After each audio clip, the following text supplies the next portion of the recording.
So today we are going to start another very simple, easy and short topic, that is the preload and afterload. What is basically the preload of the heart and the afterload of the heart? Preload of the heart is the amount of blood that is present in the ventricles at the end of diastole or just before systole. When the heart starts relaxing in diastole, blood starts coming into the ventricles from the atria, and as the diastole ends, the ventricles are full of blood, and that blood at the end of diastole is known as end diastolic volume, which the heart will pump, which the left ventricle will pump into the aorta and the right ventricles will pump into the pulmonary artery. So that amount of blood, the end diastolic volume, or the amount of blood at the end of diastole or just before the systole that is present in the ventricles, is known as the preload.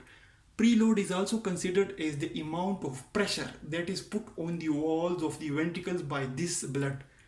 The blood in the end diastolic or the end diastolic volume, the amount of blood present at the end diastolic volume, it exerts some pressure on the walls of the ventricles, and it stretches the walls of the ventricles somewhat. That stretch or that pressure on the walls is also considered as preload. So preload is, it's the volume of blood at the end of diastole or the end diastolic volume and the pressure it exerts on the wall of the ventricles, and this is the amount of blood which the heart will pump during systole. So that is the preload. Now what is the afterload?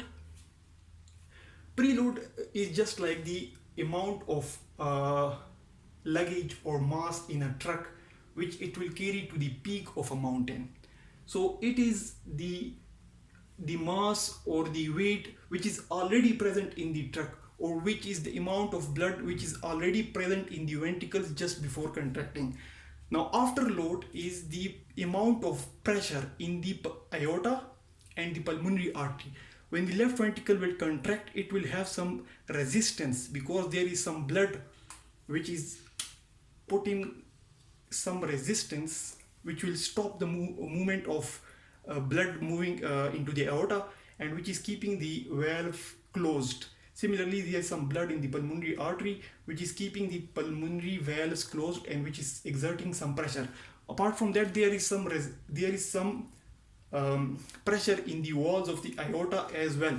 So all these pressures against which the heart will contract during systole, it is known as the afterload of the heart. So it is just like the pressure exerted by this tip. This is the pressure which will be exerted by this peak on the engine of this truck. That is the afterload.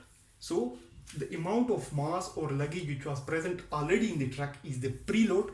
The blood which was already present at the end of diastole in the heart, in the ventricles, is the preload, and the pressure against which it will work is the afterload. So the pressure, it is the already present mass is the preload, and the pressure against the engine will work to carry this mass to the peak is the afterload. So that's a simple lecture about the preload and afterload.